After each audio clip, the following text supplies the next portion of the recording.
कौटुंबिक तसेच व्यावसायिक जबाबदाऱ्या सांभाळत असताना समाजकार्यात सुद्धा तेवढ्याच जबाबदारीने काम करणाऱ्या सटाणा शहरातील इनरव्हील क्लब, बचत गट आणि रोटरी क्लबतर्फे महिलांना विविध क्षेत्रात रोजगार उपलब्ध करून भाजप पक्षाच्या सटाणा शहरात माजी शहर अध्यक्षा सौ रुपाली परेश कोठावदे ताई. नमस्कार ताई. नमस्कार. मला आपल्याबद्दल थोडक्यात सांगाल? आपल्या कामाबद्दल, आपल्या आयुष्याबद्दल, आपला कार्यप्रवास कसा होता याबद्दल? नक्कीच. मी रुपाली परेश कोठावदे. माझं माहेर निजामपूरचं, साक्री तालुका. तर माझ्या माहेरी एक समाजकार्य पहिल्यापासूनच होतं. राजकारण हा विषय त्यांचा खूप दूरपर्यंत काही एक संबंध नाही. परंतु लग्न झाल्यानंतर इथे आल्यानंतर इथे राजकारण, समाजकारण सर्वच माझे पितृतुल्य सासरे श्री श्रीधर रामचंद्र कोठावदे हे त्याच कार्यात असल्यामुळे त्यांनी त्या कामाला चालना दिली आणि त्यांचं नेतृत्व, कर्तृत्व ते पाहून मला देखील असं वाटलं की मी देखील समाजकारण करायला पाहिजे. आणि माझं शिक्षण MA इंग्लिश झालेलंच होतं आणि लहानपणापासूनच एक जिद्द होती की कोणी ॲडव्होकेट वगैरे दिसले तर मग आपल्या पण नावाच्या पुढे ॲडव्होकेट लागायला पाहिजे बुवा. एक PhD करायचं पण स्वप्न होतं, पण PhD करायचं स्वप्न अपूर्ण राहिलं आणि मी आता लॉला ॲडमिशन घेतलं आहे आणि आता मी सेकंड इयरला आहे. तर मग तिकडे पप्पांचा स्वभाव जुन्या स्वभावाचा असल्यामुळे त्यांना हे असे विचार त्यांचे खूप जुने विचार आहेत. त्याच्यामुळे त्यांना बाहेर शिक्षण करायला पण आवडत नव्हतं. म्हणजे इव्हन गाडी चालवायला सुद्धा मुलींनी त्यांना आवडत नव्हतं. आणि हे सर्व इकडे मला पॉझिटिव्ह होत्या ह्या गोष्टी. आणि माझ्या सासऱ्यांनी त्या कामाला प्रोत्साहन दिलं. आणि लग्न झाल्यानंतर 2.5 वर्ष लग्नाला झाले होते तेव्हा मी यशस्वी महिला बचत गट नावाचा बचत गट तयार केला. आणि त्या माध्यमातून मग आम्ही महिलांना रोजगार मिळावा या उदात्त हेतूने आम्ही बायकांना जे पेटीकोट असतात ते पेटीकोट एकत्र म्हणजे क्वांटिटीमध्ये घेऊन ते प्रत्येक बायकांना दिले आणि त्या प्रत्येक बाईने ते तिच्या पद्धतीने विकायचे. ओके. अशा पद्धतीने आम्ही ती रोजगार निर्मिती केली. त्याच्यानंतर राजगिऱ्याचं पीठ तयार केलं.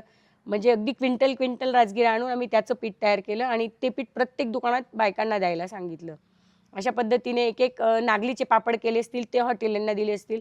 रोजगार निर्मिती करण्यासाठी म्हणजे लग्नाला 2.5 वर्ष झाले होते तेव्हापासून ही सुरुवात केली आणि त्याचं स्वरूप वाढतच गेलं. त्याच्यानंतर मी इनरव्हील क्लब, रोटरी क्लब या माध्यमातून महिलांसाठी खूप उपक्रम राबवले. तर मग त्यात मेमोग्राफी आणि पेप्समियर ह्या ज्या खूप महागड्या टेस्ट आहेत त्या टेस्ट सुद्धा माझ्या आजोबांच्या स्मृतिप्रित्यर्थ माझ्या सासऱ्यांनी अमरावती रोटरी क्लबची व्हॅन मागवून त्या माध्यमातून आम्ही जवळजवळ 150 ते 200 बायका त्यात डिटेक्ट झालेल्या बायकांची पुढे आपण जे पण काय असेल त्यांची उपाय असतील त्यांचे तर ते आपण ते वैयक्तिक ते सुद्धा केले. म्हणजे 2-3 बायकांचे ऑपरेशन सुद्धा माझ्या सासऱ्यांनी स्वतः स्वखर्चाने केलेत. वा. आणि मला म्हणजे तुम्ही आत्ता म्हणालात की लग्नानंतर तुम्ही शिक्षण आणि सगळ्या गोष्टी केल्या. हो, तुमचं माहेर कुठलं होतं? आणि माझं माहेर निजामपूरचं, साक्री तालुक्यातलं, धुळे जिल्हा साक्री तालुक्यातलं माहेर आहे आणि माझं. तुमचं शिक्षण लग्नानंतर झालं तर तुमचा माझं शैक्षणिक अनुभव कसा होता हा? नाही नाही, माझं शिक्षण MA पर्यंत निजामपूरला माहेरी झालं, नंदुरबारला MA केलं. पण मग फक्त जे अपूर्ण स्वप्न होते ते लग्नानंतर सासऱ्यांनी पूर्ण केले बुवा. आणि शिक्षणाचा अनुभव कसा होता? म्हणजे तेव्हा घर सांभाळणं, शिक्षण करणं, बाकी सगळ्या जबाबदाऱ्या, म्हणजे तुम्ही तेव्हा पण समाजकार्यात आला होता लगेच. मग हा सगळा प्रवास कसा होता? लग्नाच्या आधी समाजकार्य म्हणजे खूप काही एवढं समाजकार्य नाही. फक्त म्हणजे गावात जर काही राहिलं तर मग त्यांना कशी मदत करायची बुवा त्या पद्धतीने समाजकार्य होतं. पण त्याचं जे स्वरूप आहे ते इथे सासरी खूप मोठ्या स्वरूपात होतं. म्हणजे अगदी प्रत्येक कार्यक्रमाला गेलं पाहिजे, प्रत्येक कार्यक्रम केला पाहिजे. आपण समाजाचं काहीतरी देणं लागतो या हिशोबाने समाजाचं ऋण फेडण्यासाठी प्रत्येक कार्यक्रम समाजासाठी, प्रत्येक कार्यक्रम लोकांसाठी, प्रत्येक म्हणजे जीवनाचा प्रत्येक क्षण लोकांसाठी असं आपल्या या घरातलं तत्व आहे. आणि त्याच्यामुळे स्वतःला सर्व समाजासाठी वाहून घेतलेलं असं हे आमचं घर आहे. माझा पुढचा प्रश्न हाच होता की तुम्हाला कौटुंबिक पाठिंबा कसा आहे? पण तुम्ही हेच आत्ताच सांगितलं की हो, पूर्णपणे हो. कुटुंबाचा पाठिंबा आहे हो, तुम्हाला. हो. कौटुंबिक जबाबदाऱ्या त्या तुम्ही सांभाळतच आहात, त्याचबरोबर हो, व्यवसाय पण करतात हो, उत्तम पद्धतीने आणि आता त्याच सोबतच तुम्ही राजकारणात आहात. हो. तर समाजकारण करता करता राजकारणात कसं आलात? राजकारणात म्हणजे जी बागलांची अर्थवाहिनी आहे, सटाणा मर्चंट बँक, त्यात माझ्या सासऱ्यांनी आधीच 3 पंचवार्षिक त्यांच्या झालेल्या होत्या. पण मग त्यांना काहीतरी एक तांत्रिक अडचण आली आणि त्यांनी त्यांचा वारसा मला दिला. तर त्यांचे मुलं म्हणजे माझे दीर असोत किंवा माझे मिस्टर असोत, ते व्यवसायात असल्यामुळे त्यांना ती संधी न देता त्यांनी ती संधी मला दिली आणि तो वारसा मला दिला. म्हणजे मी हे खूप अभिमानाने सांगू इच्छिते की त्यांनी मला तो वारसा माझ्याकडे दिला. म्हणजे आजच्या घडीला मुलांकडे वारसा दिला जात नाही, तो त्यांनी माझ्या सुनेकडे सुनेकडे दिला. दिला. हां. हो, त्याच्यामुळे ती माझ्यासाठी खूप अभिमानाचीच गोष्ट आहे. आणि त्यांना तांत्रिक अडचण असल्यामुळे त्यांनी मला दिला. पण मग मी त्या पंचवार्षिकला फक्त त्यांच्या नावामुळे, माझे खूप संबंध नव्हते, पण त्यांच्या नावामुळे मला पहिल्या पंचवार्षिकला भरघोस मतांनी मी निवडून आली. आणि त्यानंतर लगेचच पहिल्याच पंचवार्षिकला निवडून आल्यानंतर पहिलीच चेअरपर्सन मी झाली होती वा. सटाणा मर्चंट बँकेची. तुम्ही म्हणालात की तुम्ही महिलांसाठी रोजगार उपलब्ध करून देण्यासाठी खूप संधी आणि हो. रोजगार उपलब्ध करताय आता. हो. पण महिलांसाठी हा रोजगार उपलब्ध करून दिला पाहिजे अशी जाणीव तुम्हाला का झाली? म्हणजे जे समाजात आपण बघतोय की खूप बायकांना खूप काही प्रॉब्लेम आहेत. तर मग प्रत्येक गोष्ट पैशांच्या बाबतीत अडायला नको बुवा. प्रत्येक गोष्ट अडवणूक पैशांसाठी होते. तर मग ते तशा समस्या पाहिल्या आणि वाटतं की नाही, महिला देखील एक सक्षम झाली पाहिजे. त्याच्यामुळे मग मी वाटलं ते, आणि घरातून प्रोत्साहन असल्यामुळे संधी मिळत गेली आणि त्याचं सोनं मी करत गेली. आणि बायकांनी पण त्याचं खूप आनंदी आहेत बुवा बायका. तुम्ही आता लग्नानंतर इथेच आहात म्हणजे सटाणा बागलाण. हो. तर मी असं विचारेल की सटाणा बागलाण हे तुमच्यासाठी काय? ते तर खूपच सटाणा बागलाण म्हणजे एक संधीचं एक संधी आली होती बुवा, आणि त्या बागलांनी मला एक संधीचं सोनं निर्माण करून दिलंय. त्याच्यामुळे सटाणा बागलाण हे माझ्यासाठी खूप असं न सांगता येणारं असं आहे ठिकाण बुवा आहे असं. म्हणजे हो, आपलं हो. आपलं आहे, हो, आपलेपणा आहे सगळ्या हो. माणसांमध्ये. सर्वच जिव्हाळ्याची सर्वच लोकं आहेत. सर्वच आपलीच माणसं आहेत. जे आता तुम्ही राजकारणात तुमचं पुढचं पाऊल टाकताय म्हणजे सटाणा शहरासाठी जे तुम्ही राजकारणात आला आहात, त्यासाठी तुम्हाला सटाणा शहराकडनं संधी मिळाली, तर तुम्ही काय कराल?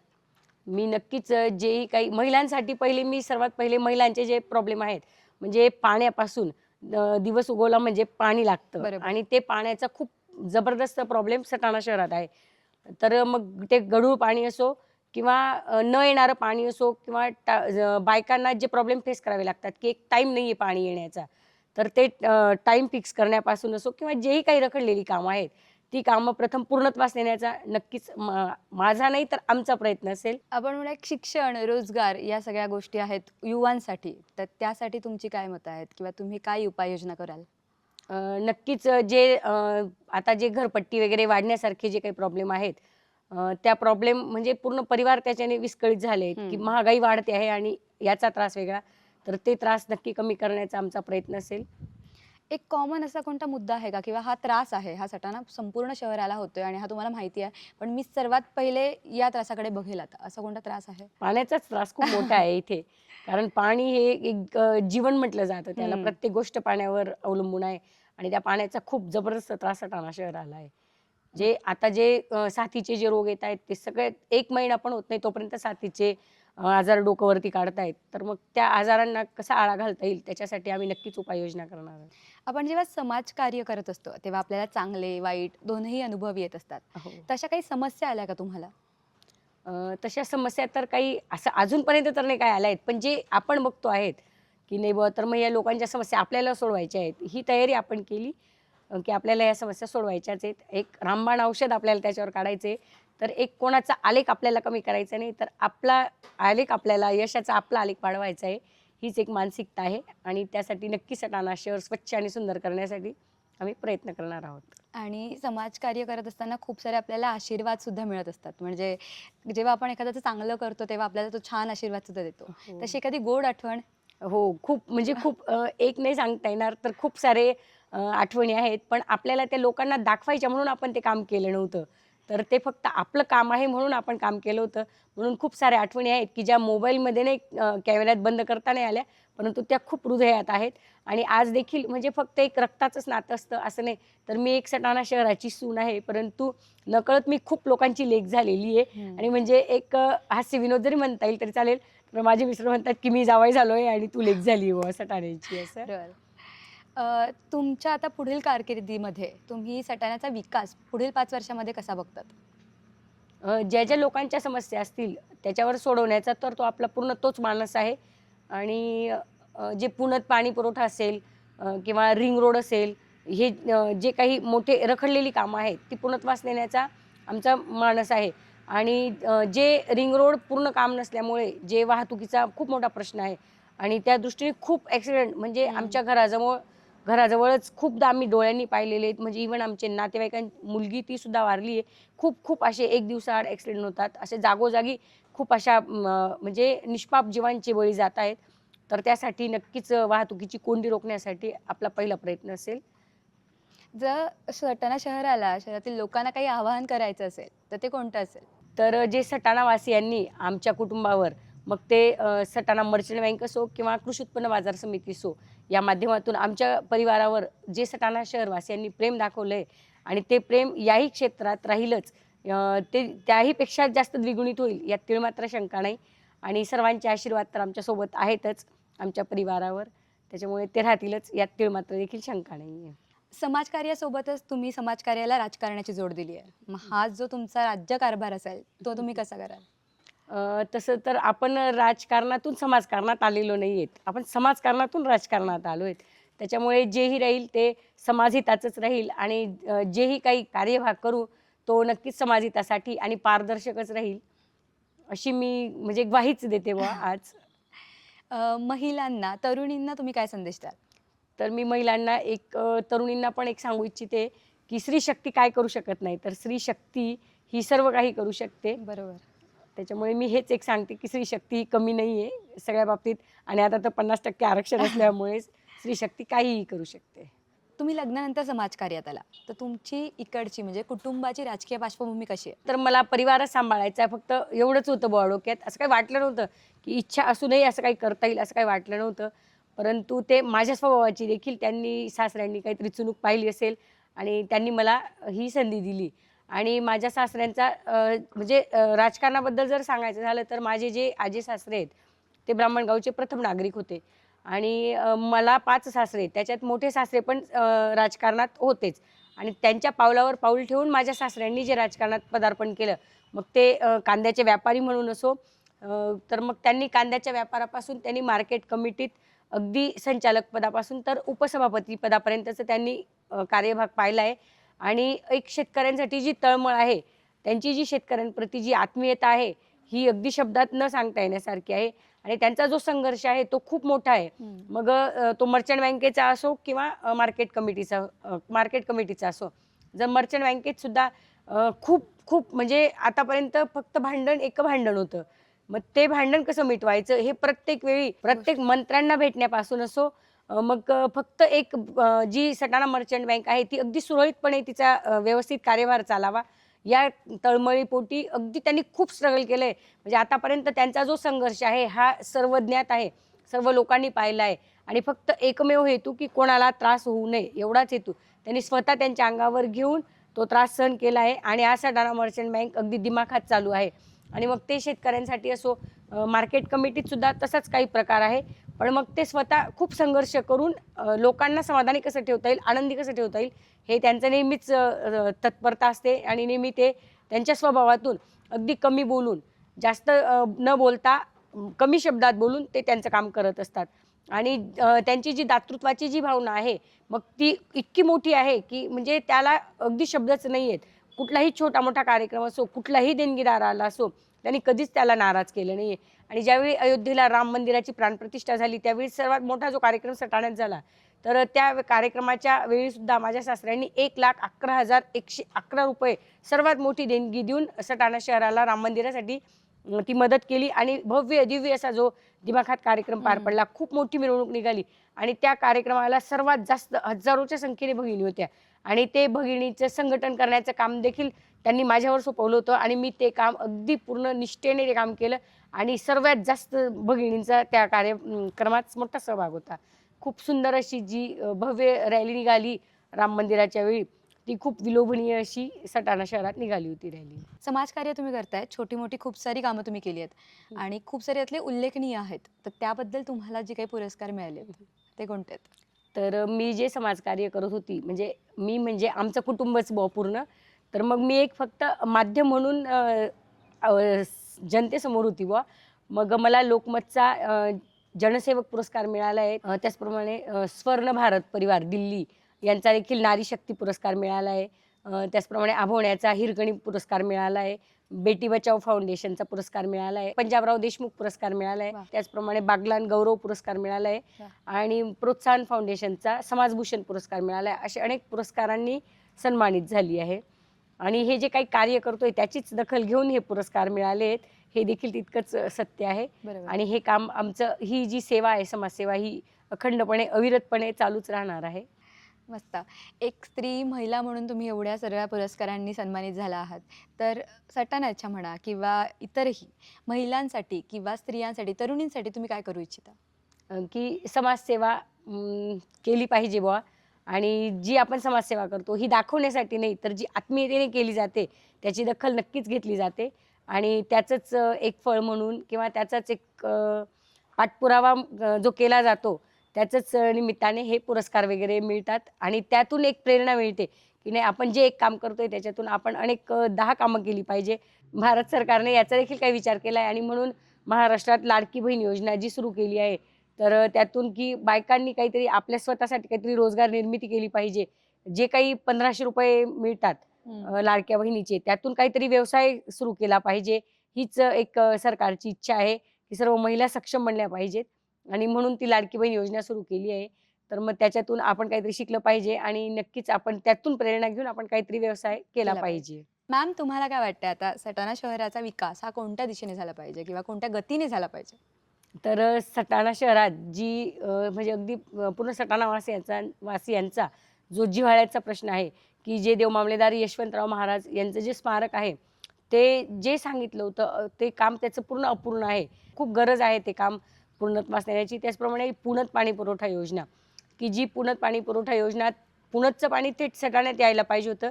तर ते पाणी अजून सटाण्यात आलेलं नाही आहे. तर ते पाणी आराम नदीत येऊन तिथून ते पाणी येत आहे. तर मग तो देखील प्रश्न सोडवला गेला पाहिजे, त्याची देखील गरज आहे. त्याचप्रमाणे भुयारी गटारी झाल्या पाहिजे. आता हा जो पाऊस पडतोय, तर तुम्ही आता जर गावात एक फेरफटका जर मारला, तर प्रत्येक ठिकाणी छोटे-छोटे तलाव तयार झालेत. म्हणजे ते तलाव असे आहेत, की एक पूर्ण आपला पायाचा पंजाच्या वरती पाय बुडेल एवढे पाणी जागोजागी आहेत असे तळे साचलेले. तर मग ते तळे तुम्ही ज्यावेळी नक्कीच पुढच्या वेळी याल, त्यावेळी ते तळे नक्कीच दिसणार नाही. अशी देखील मला अशी अपेक्षा वाटते, की आपण ते काम नक्कीच नक्कीच पूर्णत्वास नेण्याचा प्रयत्न करू. त्याचप्रमाणे जी नदी आहे तिथे इतकी दुर्गंधी आणि तिची आज दुरावस्था इतकी बिकट झाली आहे. तर मग ते देखील आपण तिथे गोदा पार्कचं उदाहरण घेऊन तसं देखील आपण जर केलं, तर ते देखील आपण स्वच्छ करण्याची आणि स्वच्छ सुंदर. आणि सुंदर करण्याचं आपला मानस आहे. ते देखील आपण करू. पुनत पाणी हा शब्द मी ऐकलाय. मला याबद्दल काहीच कल्पना नाहीये. पुनत पाणी म्हणजे काय? तर जे पुणत पाणी पुरवठा योजना जी आहे, ती डॉक्टर बाबा भामरे यांनी 53 कोटी निधीतून तो पाणी पुरवठा मंजूर करून आणला आहे. आणि पुणतचं पाणी सटाण्यात यावं आणि हे खूप लोकं आशेच्या नजरेने पाहत होते आणि तो पाणी पुरवठ्याची जी स्कीम होती ती बाबांनी मंजूर देखील करून आणली होती. पण त्या गोष्टीला आज 4 ते 5 वर्ष झाले ते पाणी सटाण्यात आजपर्यंत आलेलं नाहीये.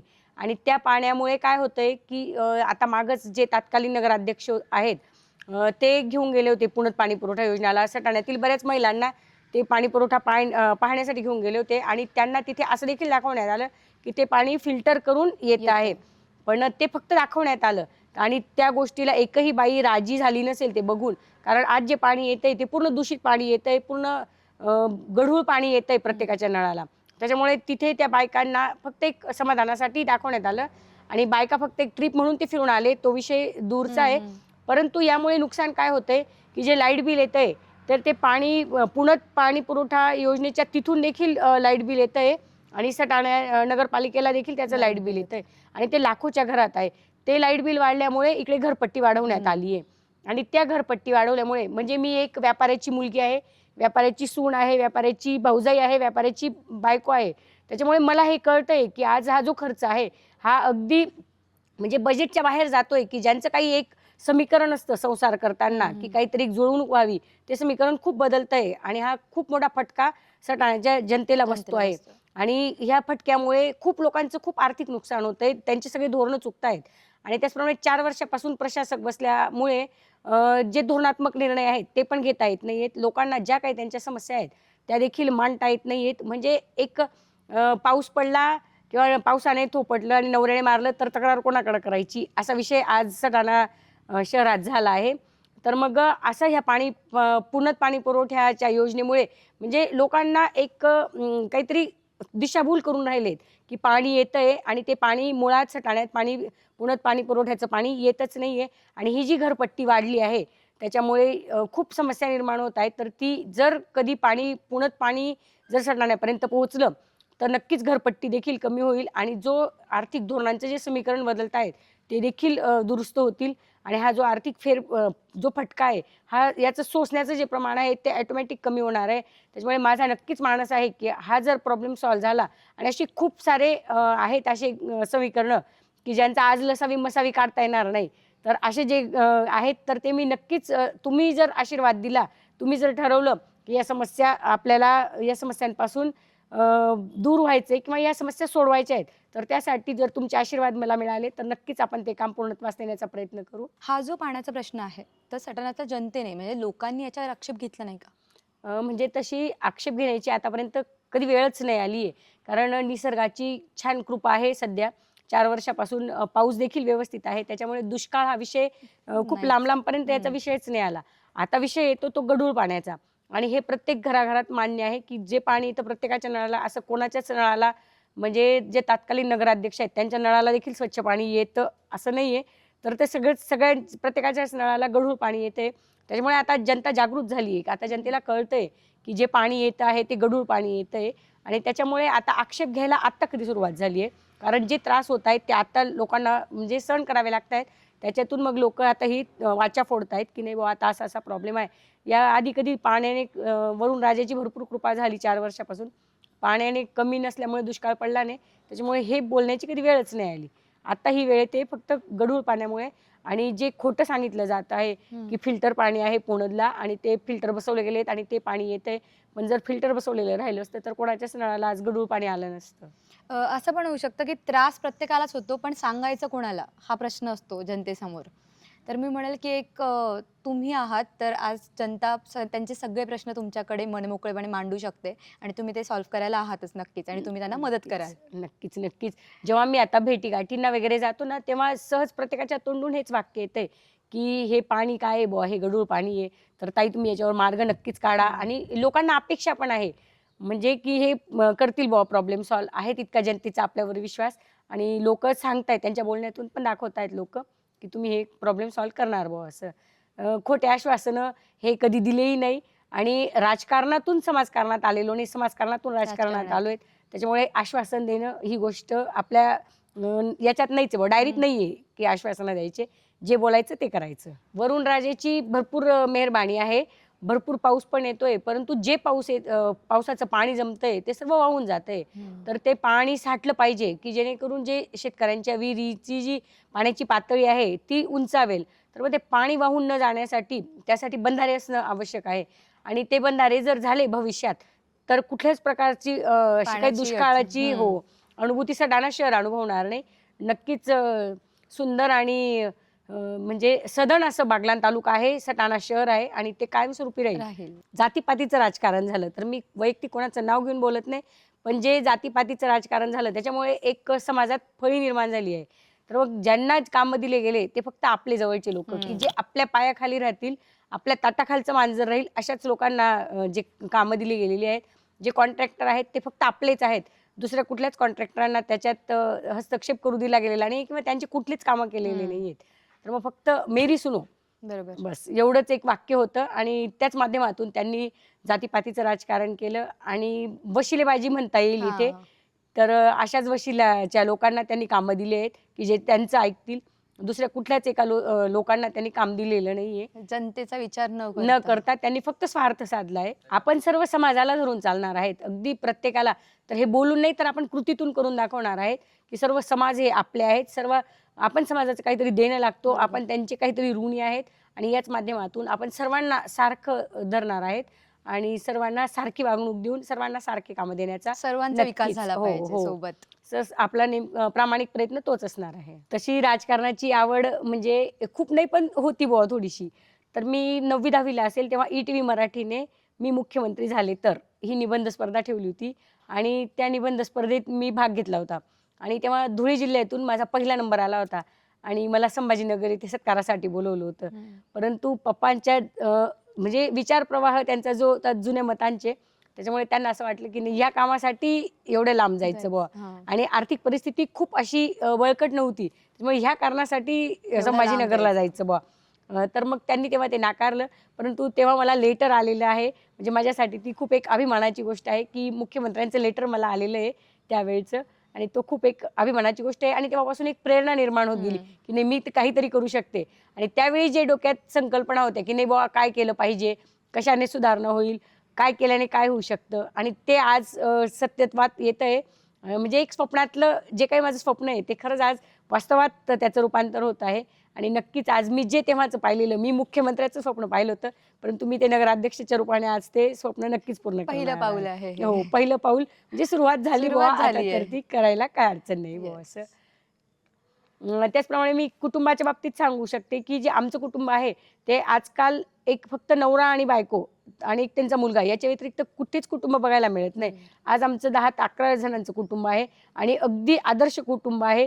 कुठल्याच प्रकारचे वाद नाही, विवाद नाही. अगदी 2 शब्द कोणाचे झाले, तरी ते अगदी क्षणिक असतात आणि हे पूर्ण एका माळेत गुंफून ठेवणं इतकी सोपी गोष्ट नाहीये. एक प्रत्येकाचं मन आमच्या घरात आज जुळलेलं आहे. प्रत्येक नाती एकमेकांशी इतकी घट्ट विणले गेलेली आहेत. त्याच्यामुळे ही एक ताकद आहे. एकीचं जे बळ म्हणतात, युनिटी स्ट्रेंग्थ हे आमच्या कुटुंबाकडून नक्कीच आदर्श आहे आणि आदर्श राहीलच.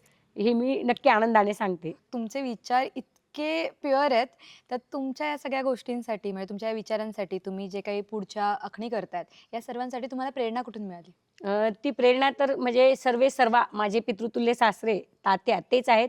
म्हणजे मी एक आनंदाने सांगते, की जेव्हा माझं लग्न झालं, पहिलंच मूळ असेल माझं, त्यावेळी आमच्या घरात पूर्ण मर्चंट बँकेचे सर्व पूर्ण हॉल भरलेला होता. सर्व लोकं बसलेले होते आणि सुभाष बापू ततार यांचं नाव मी इथे आवर्जून घेते. तर बापू बसलेले होते. मी माहेरून आली. गाडीतून ते टरबूज वगैरे असे फळं आणले. तर बापूंनी सांगितलं, "बाई ते घरात नको घेऊन जाऊ, इकडेच आण." त्यांनी ते फळ तिथेच कापले. म्हणजे माझा माहेरचा जो खाऊ होता, तो सर्व तिथे जे मर्चंट बँकेची मंडळी बसली होती, त्यांनी तो खाऊ तिथेच खाल्ला. म्हणजे खूप आनंद वाटला, की नाही बुवा त्यांची जी प्रेरणा त्यातूनच मला जी प्रेरणा मिळाली. तर मग की एक मर्चंट बँकेचं पूर्ण नेतृत्व माझ्या सासऱ्यांच्या आज देखील हातात आहे. पूर्ण म्हणजे अगदी चेअरमनची निवड जर असली, तर चेअरमन कोणीही झालं, तरी पहिले पेढ्यांची असो किंवा नाश्त्याची व्यवस्था असो, ती माझे सासरे करतात. आज देखील ते आमच्या घरात आजपर्यंत सुरू आहे. म्हणजे आज माझ्या लग्नाला 20 वर्ष झाले तेव्हापासून मी बघते आहे. तर मर्चंट बँकेचे चेअरमनची निवड जर असली, तर ती आपल्या घरात असते आणि चेअरमन झाल्यानंतर पहिला पेढा हा आपल्या घरातूनच चेअरमनला भरवला ते जातो. पण एक कुटुंब हो, आहे. हो. तर ते पूर्ण कुटुंबातलेच मेंबर म्हणून त्यांच्याकडे आज देखील बघितलं जातं आणि एवढा जिव्हाळा म्हणजे अगदी निस्वार्थ काम करणारे माझे सासरे आहेत. अगदी प्रत्येकाला आपुलकीने त्यांची बोलण्याची जी लकब आहे ना, तर समोर कुठलीही मुलगी, बाई जरी असली, तरी "काय गं बाई?" आणि त्यांना असं वाटतं ती माझीच आहे बुवा, माझीच मुलगी आहे. इतक्या हक्काने ते सर्वांची बोलतात आणि त्यांचं ते पाहून त्याच्यातून मला प्रेरणा मिळत गेली आणि मला देखील असं वाटलं, की नाही बुवा हे जे आहेत, तर बोलताना असं वाटत नाही, की माझ्याविषयी तुमच्या मनात काय विचार असतील, वाईट असतील ही म्हणजे तीळमात्र पण शंका येत नाही. तर तुमच्या मनात पण माझ्याविषयी चांगलेच विचार असतील, असा विचार नेहमीच मनात असतो. त्याच्यामुळे समोरचं वाईट आहे हे आमच्या मनात चुकूनही येत नाही. सगळे आपलेच आहेत, ही जाणीव प्रकर्षाने नेहमी जाणवत असते. एक शेवटचा प्रश्न. तुमच्या स्वप्नातलं सटाणा शहर कसं असावं? स्वप्नातलं सटाणा शहर म्हणजे स्वच्छ आणि सुंदर असलं पाहिजे, की जे औद्योगिकदृष्ट्या देखील अगदी सक्षम असलं पाहिजे. जर देव मामलेदार यशवंतराव महाराजांचं स्मारक जर सटाण्यात झालं, तर ते एक पर्यटन स्थळ म्हणून देखील होईल आणि एक व्यापाराला त्याच्यातून चालना चालना मिळणार मिळेल. आहे. खूप असे छोटे-मोठे व्यापारी त्या पर्यटन स्थळामुळे पोट भरण्यासाठी, त्यांच्या उदरनिर्वाहासाठी खूप मोठं ते साधन होणार आहे आणि खूप मोठं साधन झाल्यामुळे रोजगार निर्मितीचा जो प्रश्न आहे, तो खूप कमी प्रमाणात उद्भवेल. त्याचप्रमाणे सर्वच गोष्टीत सटाणा सुंदर, स्वच्छ तर होईलच औद्योगिकदृष्ट्या, शैक्षणिकदृष्ट्या मग क्रीडांगण असेल, बालक्रीडांगण असेल, जेही काही अनेक अशा ज्या डोक्यात संकल्पना आहेत, त्या नक्कीच पूर्णत्वास करू आणि स्वच्छ, सुंदर, सुनियोजित आणि तेही सर्व जनतेच्या पुढाकाराने, जनतेच्या नियोजनाने, सर्वांच्या सल्ल्याने हे कामं आपण पूर्णत्वास नेण्याचा प्रयत्न करू आणि सुंदर असं सटाणा शहर असावं. असावं. तुमच्या स्वप्नातला किंवा तुमच्या जे आता डोक्यात आहे सगळ्या संकल्पना या पूर्णत्वात नक्की जातील. कारण तुमच्या स्वप्नात एक स्वच्छ, निरोगी, सुंदर आणि इथली प्रत्येक व्यक्ती सुखी समाधानी असावी हेच आहे. हो. त्यामुळे तुमच्या सर्व इच्छा पूर्ण होऊ द्यात. मॅमसोबत भेटून आणि त्यांच्यासोबत गप्पा मारून खरंच खूप छान वाटलंय आणि यांच्या ज्या काही इच्छा आहे, यांच्या ज्या काही संकल्पना आहेत, त्या नक्की पूर्ण होतील. याच्यासाठी तुम्हाला संपूर्ण जनतेचा पाठिंबा आहेच. नक्कीच. धन्यवाद.